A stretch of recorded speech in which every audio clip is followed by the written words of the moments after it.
I'm super excited for our next guest of the executive webinar series with MicroStrategy.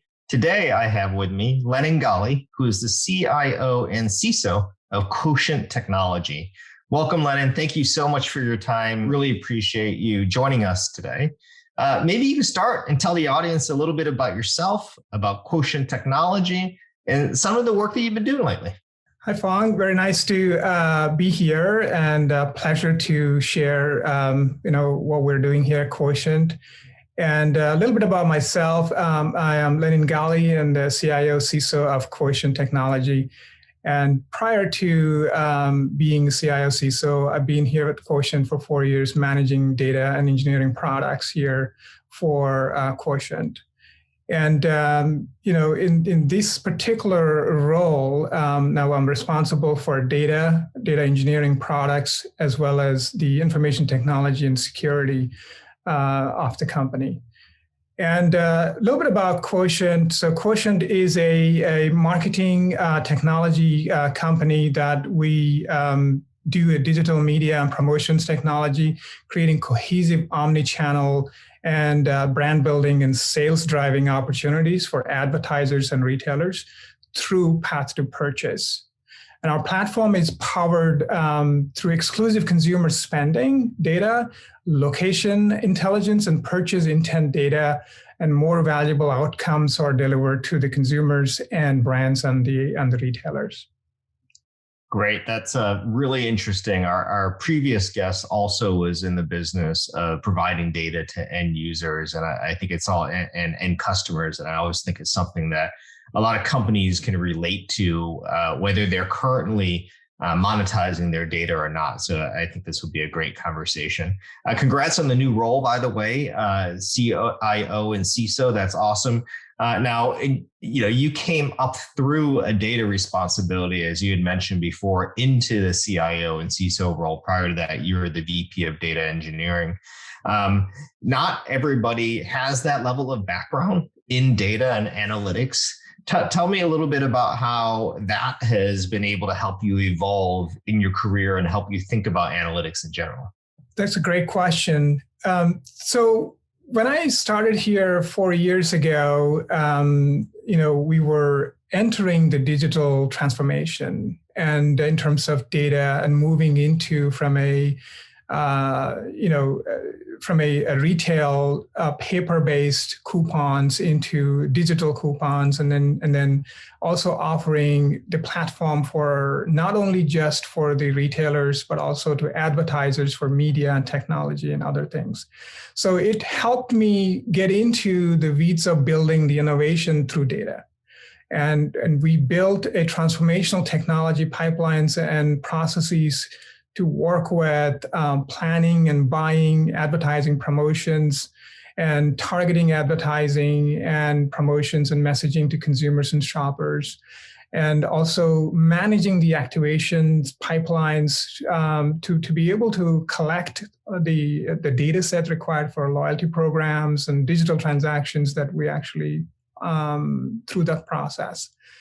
And then we build measurement pipeline that is to offer analytics and insights. So I kind of taken the core components of our retailer and advertiser and consumer assets of data together. And that helped me understand the business intricacies. And so that really helped me also to understand the needs of our customers and also the market. And so that I've been started working with all of the leadership to kind of really power various elements of our internal business growth. And that naturally brought me into privacy and the other elements of legal contract negotiations. It kind of got me into a lot of other areas of, areas that I could actually add value to. So it just became a natural way to go into the CIO and CISO role. And so it's really a transformative experience for me. I'm looking forward to add more and more value to our organization here. Well, that's great. And so bringing that holistic view of data into the CIO and CISO role, I can imagine is tremendously valuable, especially for a company like yours. What's changed as you've taken on the new role? How have your views of data and data management changed? Actually, I am still responsible for data and data products and engineering. I do have partners that manage the data products and analytics and insights. And also in the CIO and CISO role is an additional responsibility to manage IT infrastructure, IT business applications that are actually leveraging data for internal business purposes. But as you know, cybersecurity is about managing, protecting information and information assets across the company. So kind of all data. And so all I am doing is whatever I have done in the last 4 years to build a strong data platform and services. We're trying to now also kind of enter into the other business areas of providing my services, my knowledge, and then increase the visibility of data, increase the business value with our data assets, and protect at the same time. So to me, it's a natural. I mean, in a way to say, in my opinion, when I was asked to take over this role, first of all, the leadership felt it was actually a much better suited role for me because I already know a lot of things that are going on. That's great. Do you find the role of trying to make the use of data more pervasive and more actionable sometimes to be at odds with the security of the data, or do you find those to be complementary? And how do you deal with that? Because I think a lot of folks who are trying to create a data organization and data culture find that they might be sometimes slowed down by the security aspects. Yeah, it's a balancing act. Great question. This is actually everybody going through now, as you know, when you're dealing with consumer data, whether it is your own or it is something that you're bringing in as a second party or a third party for providing services and building products to offer to your customers and to consumer ecosystem, the privacy laws, and then the legal aspects of data licensing, data aspects that you needed to work with both the parties that own it and the parties that serve it and protect it. So it is a very, very important thing to keep up to date with those changes in the industry. And also looking at the innovative ideas and products that the teams want to build to offer to the market. So it's a very, very interesting, and I enjoy this every day in really going into making sure that democratizing the data. So we don't say no to use of data. We're also working internally to figure out all the use cases across the board. What is the data used? What is the purpose? And do we have what it takes to deliver that data set to provide the services we need? That's great. And so all roads lead to Lenin, I guess. The data engineering, CIO, CISO pieces all coming together, which I can see creating a great deal of efficiencies when you try to get to actionable insights. What happens? What's your advice for an organization that doesn't have a Lenin Gali, where these pieces are all sitting in separate parts of the organization and they don't have a single person to guide them on their data journey? How would that work? And what advice would you have to get to actionable insights there? Yeah, in my opinion, it is also another great question, but I can't really answer how every organization should do it. But in my opinion, I would say that it's a people, organization, and strategy and execution in a way that you need to align the people that are going to be working in these areas to be able to understand that it is not going to be any one person's responsibility. It's a collective unit responsibility when it is handled by 3 different people, for example. In most organizations, data is done by CDO and a CIO and a CISO. They're 3 different organizations because of magnitude of what they are. But I think it's important to also have the organizational structure to support those organizational requirements to be able to understand that every one of them have to be able to work together. Otherwise, it's going to be very difficult for everyone else dependent on it because they are very connected at the hip and at the brain, and to drive the innovation, and also whether you can slow them down or whether to taking it to a notch up, is all dependent on how these three different organizations connected and then work functionally and efficiently. Yeah, I agree. Having that executive alignment across those areas and really the whole organization on the importance of data and the importance of insights and actions coming out of it is critical. And I've seen organizations where that alignment does not exist at the executive level, and it tends to really hamstring your ability to optimize your data assets and ultimately, like you're doing, monetize it. Tell me about the importance of technology. Of course, here you are, a MicroStrategy customer, and thank you very much for that. Would love to hear from you how important it is to have the right technology in place and what role that played for you at Quotient.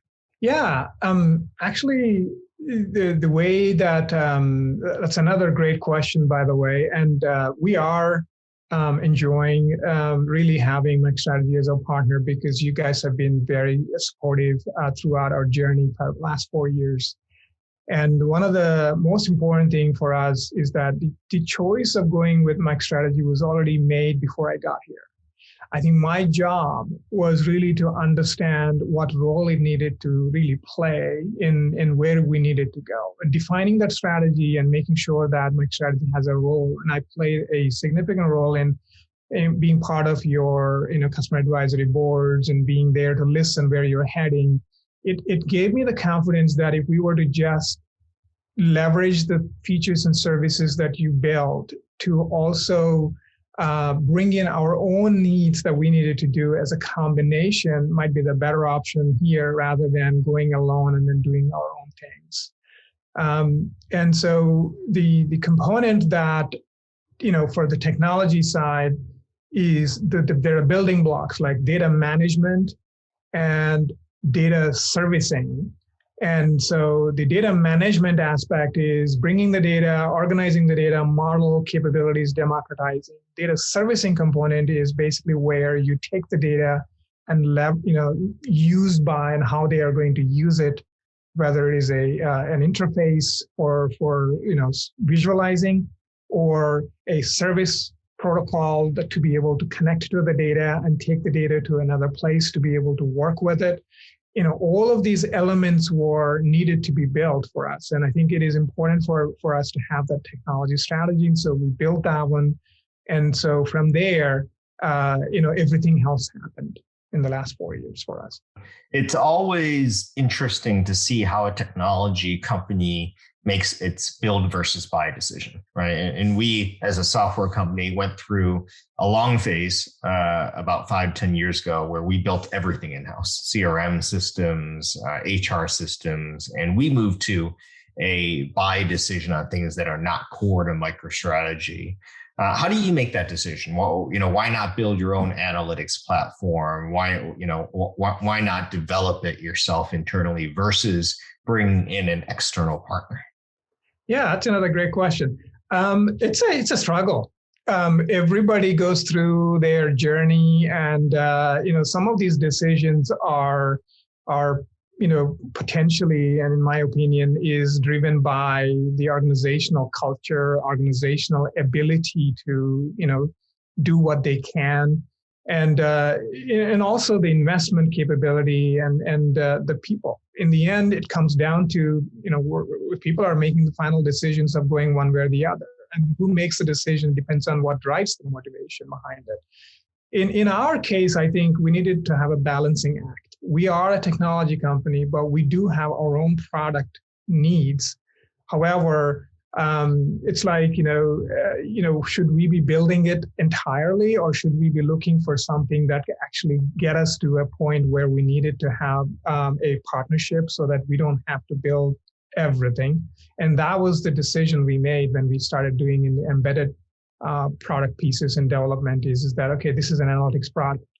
And what are the things we need for that feature set, and then kind of listed everything, looked at every part, and then making sure that what we need to build versus what we need to buy. And could we then build it, if we were to build what it is going to be. So it's a process we went through. And there are a lot of advantages of, many companies are already doing it and it's nothing new.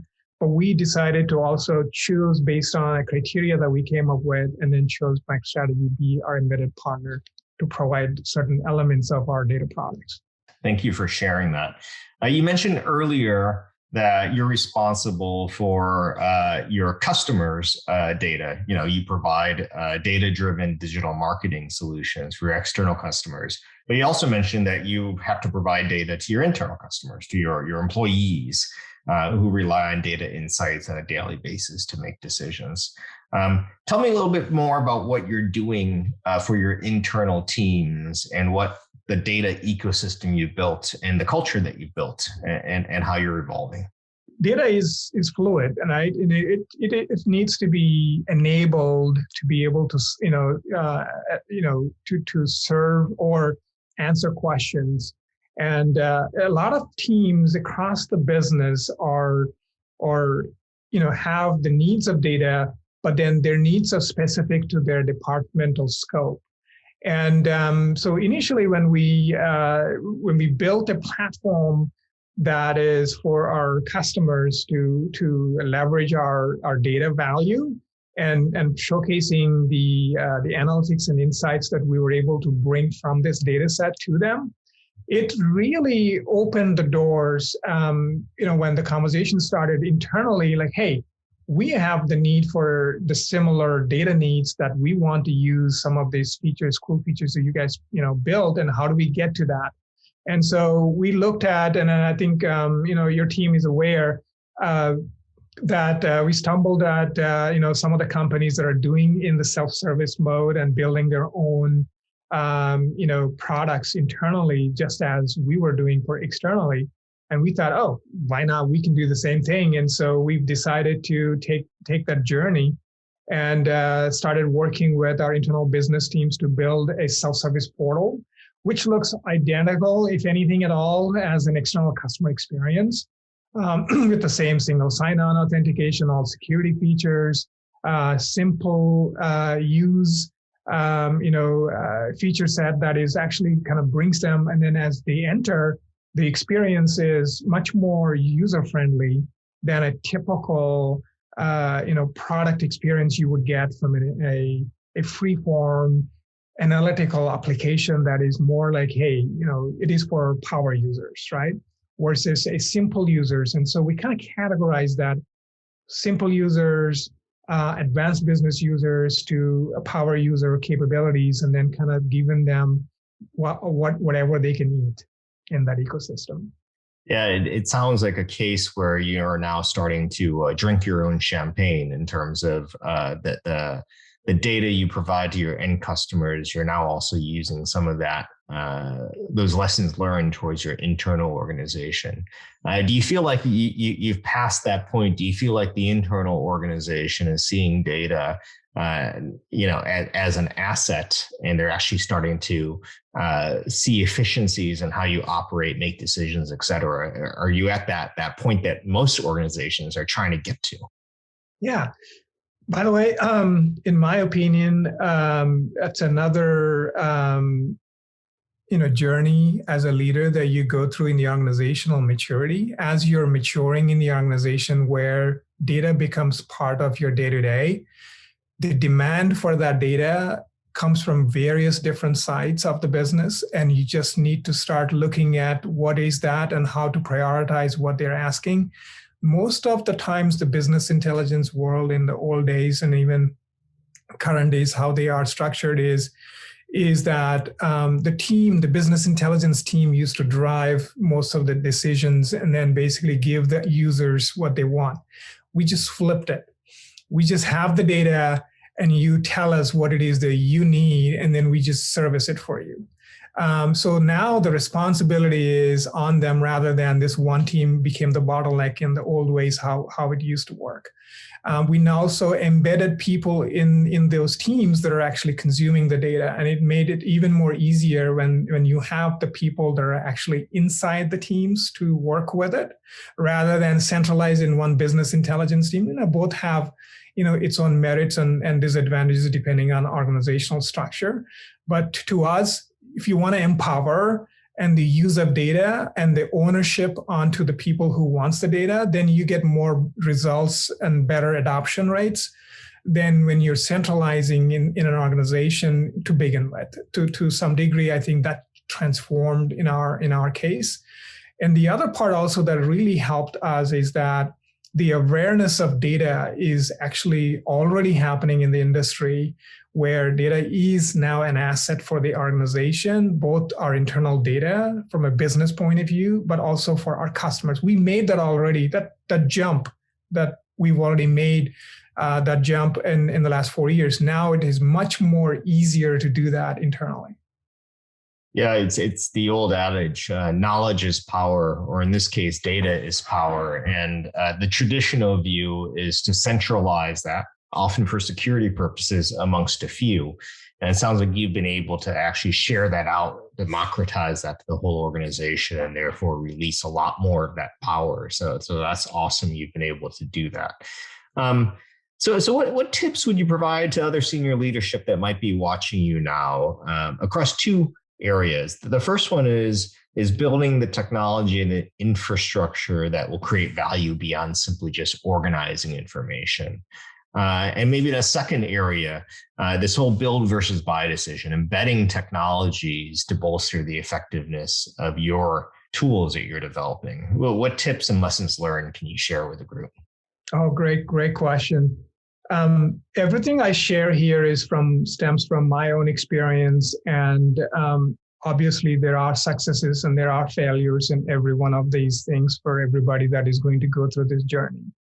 I think in my opinion, the most important thing as a technology leader, managing data and also security conscious and understanding the value of the business, why this is important to you as a person, as a leader, but also to the organization's leadership. So building the relationship with the people in those leadership positions, building credibility, and creating what we call a partnership ecosystem is such a critical component. And I think the last 4 years that I've been here at Quotient, that's all I was trying to really leverage. Is we didn't promise too many things. We never under-delivered anything that we actually said we would, because we managed expectations with our customers and our partners and our internal business leaders, number one. Number two, in order to really have those relationships, you gotta have a team that is empowered and then have the technology background and ability and skill set to be able to do.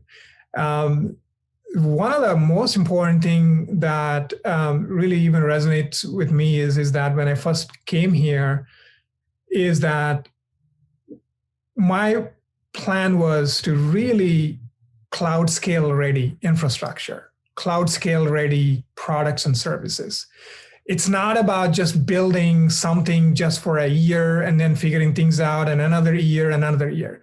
I set a roadmap for 3 to 4 years and said, we need to be able to look back and say, there we were, and then here we are, and here's the transformation that we went through. And we actually talk about this in every year, like, what happened 3 years ago, where we were, and then where we are, right?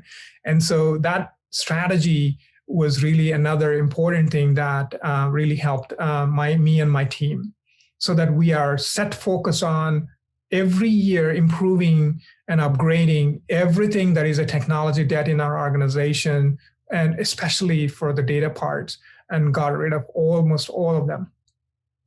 And then the third component, based on, one of the other part is really prioritization. And it's very important when you're actually servicing data across the organization. Now you're actually doing both internal and external customers. Everybody is equally important. How would you then do that? It's important to have that focus split and having the teams responsible in managing the culture in which we treat everybody equal. At the same time, we also manage the expectations of anyone involved in the same way so that nobody is left behind. I think these are the things that we practice in day to day in my teams. And that really helped me a lot in the both technology and also on the strategy and taking the business further. Yeah, that's it's not something people always think about, which is having a long-term roadmap and building towards that, and taking down technology debt as you go along, and also prioritizing, picking and choosing, where the investment should go, internal versus external. A lot of times I see organizations, even very large ones, jumping in and saying, look, we need to have a data platform. We need to monetize our data. These types of buzzwords, if you will, without a long-term roadmap. So I think that's an important part. And I think part of the reason it sounds like you're able to do that so effectively is because in your role as CIO and CISO, you came from a data background in the organization. So that's fascinating. I think it's something that a lot of folks will take to heart. So thank you so much for the discussion. I guess where I want to end it is what's next? It sounds like you've accomplished a great deal in the last few years at Quotient. I'm sure the expectations now are higher. You've set the bar higher for yourself. What are you looking at next for you and your team?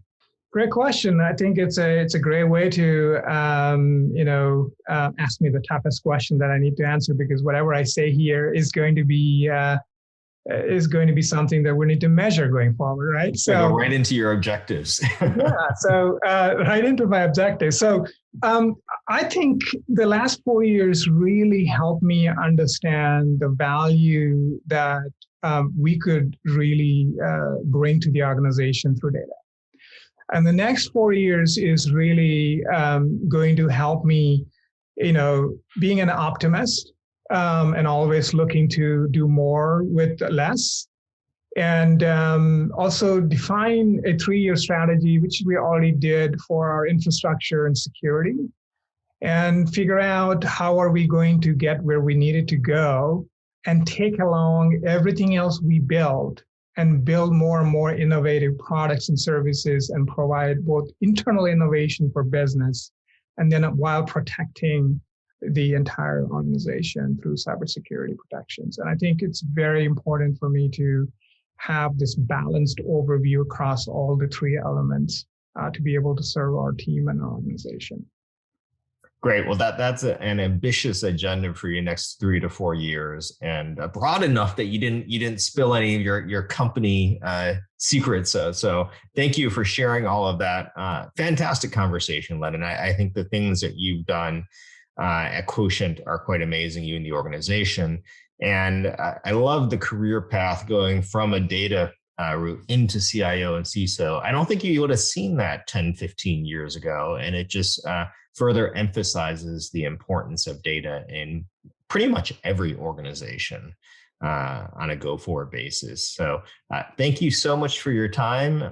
Really appreciate it. Thank you for being a customer, and we look forward to continuing to partner together. I really appreciate the opportunity, and thank you for all of this talk, and I really enjoyed it. Hello, everyone. Hello, Lenin. Thank you so much for joining us. As we mentioned, we will now open it up for Q&A. So if you hadn't had an opportunity, please feel free to submit your questions. The first one I think I want to dive into, Lenin, is you extensively discussed the build versus buy topic and how having a strong partner ecosystem makes those decisions easier. What pieces of advice would you give to fellow executives trying to expand their business's partner ecosystem? Oh, great question. I think like I mentioned, most of the times these decisions depend on the organizational capabilities, what they would really need to build internally in order to keep that as their internal IP, number one, and also their long-term investment strategy as a business.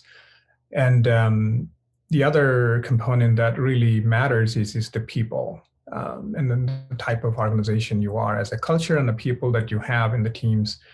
And so the components that really help me and in my teams and our leadership is really to set that path forward, and then there's some freedom in those decisions that we've had as leaders. And so I've discussed with my teams and to do the right thing. We did extensive research around what it is that we can build, and an extensive research around what the tools can bring to us, and especially the partnerships and the partners that we're working with.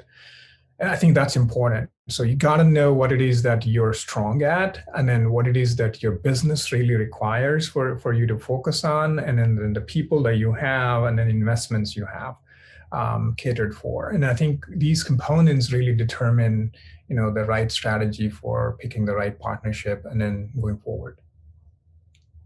Great. Thank you for that.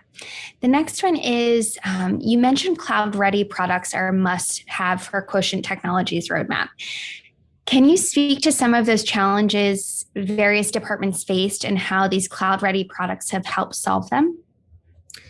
Yeah. I've had an extensive cloud development background coming into the data head of engineering here and the for Quotient. So being very early adopter of cloud tech, and then part of the gaming ecosystem where the scale at which you need to build applications really taught me some lessons. And then so I brought some of that stuff for us as we've started our cloud journey and with the data to begin with. One of the core important things that you need to have is this fault tolerance. So any application you build should have the ability to survive when the underlying infrastructure is fragile, unpredictable. And also important for elasticity and the ability for you to scale on demand, because we're in a business where sometimes the application demands and the frequency at which those requests come in can be sometimes intensive. So we kind of planned through that and then looked at what is important and then how to architect these solutions, and then looking at internal solutions and the partnership that we needed to have. And then so that really became the foundation. So everything that we think about internally is for scale and architectural stability and security, and for an enterprise protection, especially being in a very sensitive data and protections that we need to build. Wonderful. All right, so this is a 3-part question. The first one is, what formal data governance have you implemented? Then, have you established a formal role around data ownership? And do you have a data catalog and/or dictionary that lays out definitions, ownership, stewardship, etc.? Great question. All leads into the data governance. I wouldn't say we've reached our level of highest maturity that we think we needed to. I think governance is a maturity, just like every other organization. I'll take these 3 parts, and I may ask you to repeat the question parts. That's not a problem. Yes, we do have some clarity on data use and data governance aspects. However, we're still evolving in organizing this as a policy across all of our organization assets, not necessarily in certain areas. So now that I am a CIO as well, and these are things that we're doing for what internal business needs. So we're expanding our governance capabilities. And then as far as the second question goes, I believe, do we have any tools or some sort of a dictionary? Yes. So the second part was, have you established a formal role around data ownership? Yes. So we do have, and we have actually formed a council that is meeting every quarter, and it has executive leadership. We're a public company. And so we do meet, and then we talk about governance and security, and also data integrity and cataloging, and then also use cases. So we do have a formal committee around it. it's coming from the top and across the organization. We do have stewardships defined for every type of activities as well. And then the third one is about, I think, data lineage and a data catalog. Is that right? Yes, that's correct. Yes. So one of the most important thing that this is again, I say this is a very interesting thing. We've run into the master data component requirement a few years ago as we were building these platforms, because we've realized that it is very essential for a customer-facing ecosystem. So we did build a master data management product internally. We built it because we needed to have that data sets that we have. We knew how to manage that. And then so our teams came up with the solutions that we thought we can actually easily build this and manage it with our systems, and then also brought all of our stakeholders to work with us. And it actually is a huge success for us today. And the adoption is through the roof.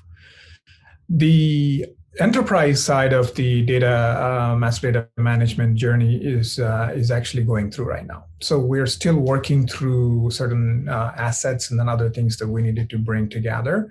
So that's why the maturity is still evolving in the certain areas of what we're working in, like any other company. And the data lineage and all of the other components. So far, we're managing this without having any tools, and because we have a very strong team that manages most of these ecosystems. But as we're evolving and we see the need for it, and I think we might be able to look into adding some of those capabilities. But we do have pretty strong team that manages most of those integrity, lineage, and related activities that we needed to have internally for visibility. Wonderful. Thank you so much for that 3-part answer. Yep. Thank you all so much for joining us today. If we didn't get an opportunity to answer your question, we will follow up after today's webinar. But Lenin, thank you again so much for your time and your wealth of information. And thank you everyone for joining us. Have a great rest of your day. I enjoyed it. Thank you very much for attending.